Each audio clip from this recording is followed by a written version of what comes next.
Once upon a time, in a grand manor house, there lived a kind young woman named Cinderella. After her father's death, she was left in the care of her cruel stepmother. Cinderella slept in a cold attic and worked as a servant in her own home. Despite her hardships, she remained kind and hopeful. Every day, Cinderella scrubbed floors, washed dishes, and tended to her stepfamily's every demand. By the way, in the 1600s when this tale originated, household servants often worked 16 hours a day. Cinderella, where is our breakfast, you lazy girl?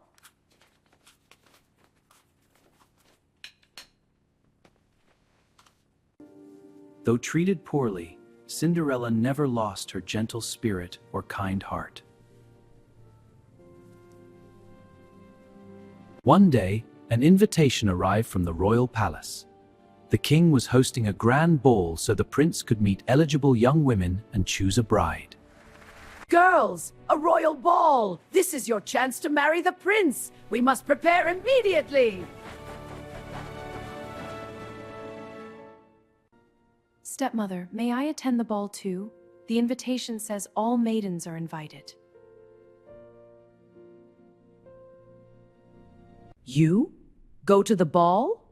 Only if you finish all your chores and find something suitable to wear. But you have nothing! That ribbon is mine! Give it back this instant!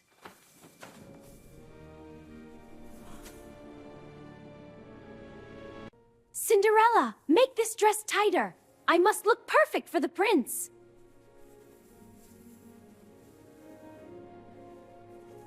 Cinderella worked tirelessly to prepare her stepsisters for the ball, though her own heart ached to attend. Interestingly, the art of hand-sewing gowns in the 1700s could take over 200 hours for a single ball gown.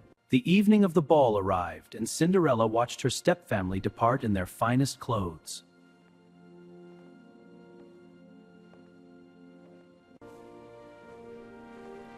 Have a wonderful time at the ball.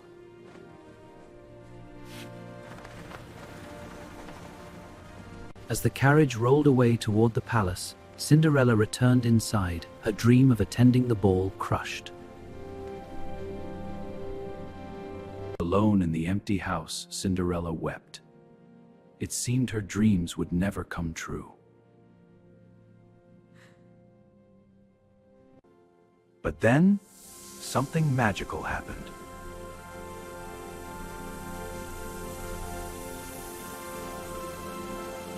Don't cry, my dear. I am your fairy godmother, and you shall go to the ball. Now, let me see. We'll need a pumpkin from the garden, some mice, and a bit of magic. The fairy godmother led Cinderella to the garden where a large pumpkin grew. With a wave of her magic wand, she would create something extraordinary. Bibbidi-bobbidi-boo!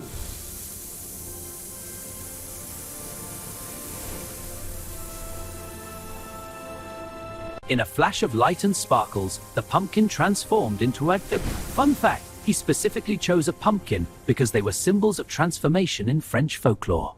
Next, the fairy godmother transformed 4 mice into beautiful white horses to pull the carriage. With another wave of her wand, the humble mice became noble steeds.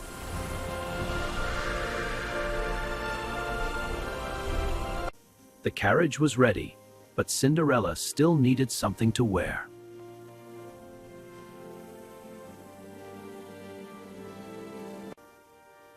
And now, my dear, for the most important transformation of all. The fairy godmother raised her wand and aimed it at Cinderella's tattered clothing.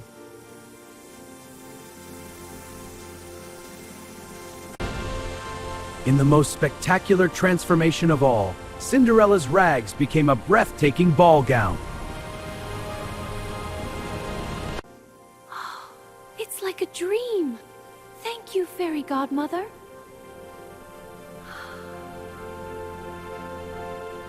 The glass slippers were the most magical part of all. They sparkled like diamonds and fit Cinderella perfectly. Interestingly, some scholars believe Perrault wrote ver mean to write fur slippers. Remember, my dear, the magic will only last until midnight. When the clock strikes 12, everything will return to what it was. I understand, Fairy Godmother. I will leave before midnight. Thank you for this wonderful gift. With grateful heart, Cinderella climbed into the carriage and set off for the royal palace. As the carriage rolled through the moonlit countryside toward the palace, Cinderella's heart raced with excitement and nervousness. The royal palace was the most beautiful building in the kingdom, glowing with thousands of candles and filled with music and laughter. Nobles and dignitaries from across the land arrived in their finest carriages, but none compared to the mysterious maiden in the golden coach. When Cinderella arrived, everyone stopped to admire the mysterious, beautiful princess. Whispers spread through the crowd.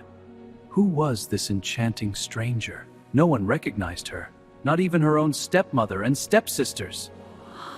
The cruel stepfamily stared at the beautiful newcomer, completely unaware she was their servant Cinderella. The ballroom was more spectacular than Cinderella had ever imagined, with music, dancing, and beauty everywhere.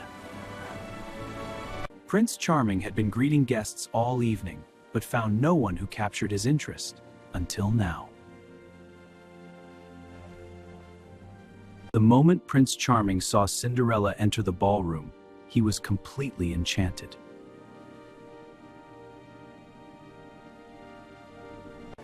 As Cinderella descended the staircase, it seemed as though time itself stood still.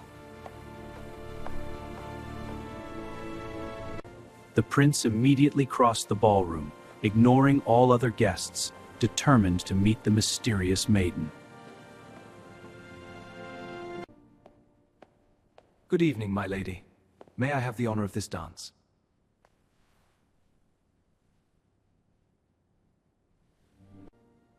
I would be delighted, Your Highness.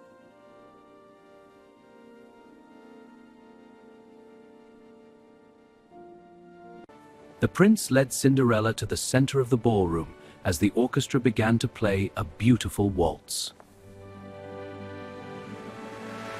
As they danced together, it felt as if they were the only two people in the world. The prince had never met anyone so kind and genuine, and Cinderella had never felt so happy. They danced, dance after dance, never wanting to part. The entire court watched in wonder at the prince's obvious affection for the mysterious maiden. Fun fact, in 18th century royal balls, a couple dancing more than 2 dances together was considered a sign of serious romantic interest and often led to engagement. Look, my son has finally found someone who makes him smile. I haven't seen him this happy in years. Who is that girl? The prince hasn't looked at my daughters once. This is outrageous! The prince led Cinderella to a quiet balcony where they could talk away from the crowd.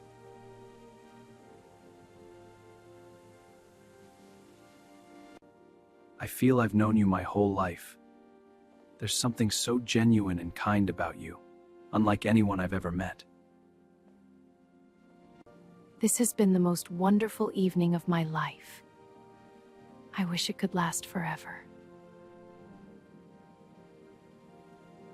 Then let it stay here with me. I don't even know your name, but I know my heart has found its match. But as the prince spoke those words, Cinderella heard the clock tower begin to chime. It was almost midnight.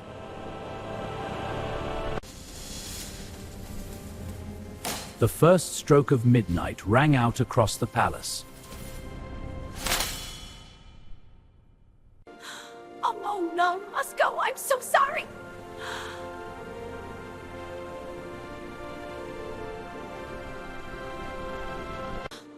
Wait, please! I don't even know your name!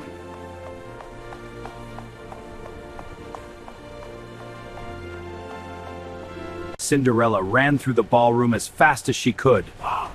The clock continued striking midnight.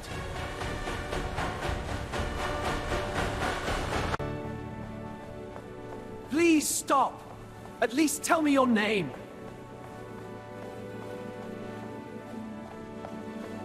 In her haste, one of Cinderella's glass slippers slipped off and was left behind on the palace steps.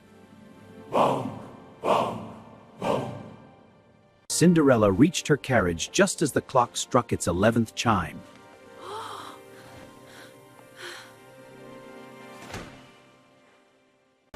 The carriage raced away from the palace as the final stroke of midnight rang out. Bong!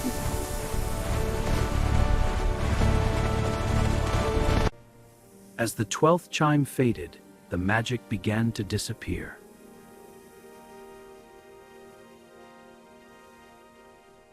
The carriage became a pumpkin once more, the horses became mice, and Cinderella's beautiful gown returned to rags. But mysteriously, one glass slipper remained, proving the magic had been real. The prince picked up the delicate glass slipper, the only clue to finding the mysterious maiden who had stolen his heart.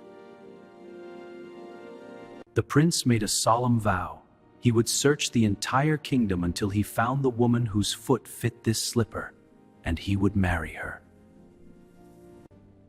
Father, I will travel to every house in the kingdom. Every maiden must try on this slipper until I find her. Hear ye, hear ye! By order of His Royal Highness the Prince, every maiden in the kingdom shall try on the glass slipper. Whosoever it fits shall become the prince's bride. For days, the prince traveled from house to house. Every maiden tried on the slipper, but it fit no one. The prince began to lose hope. Some had feet too large, others too wide. Many tried to squeeze into the delicate slipper, but it was no use. The mysterious maiden seemed to have vanished. Finally, the prince's search brought him to the home of Cinderella's stepmother, the last house in the kingdom. Your Highness, what an honor! My two beautiful daughters are eager to try the slipper.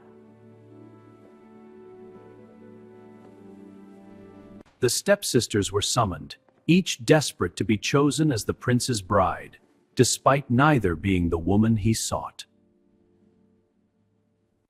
It fits! I'm sure it fits! Just need to push harder!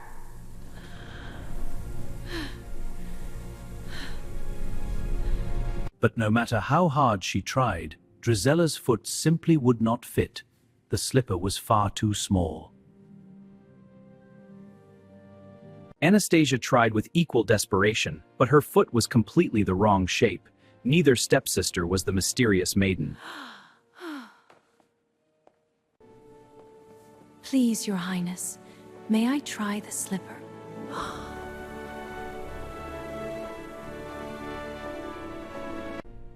No, she's just a servant. She wasn't even at the ball.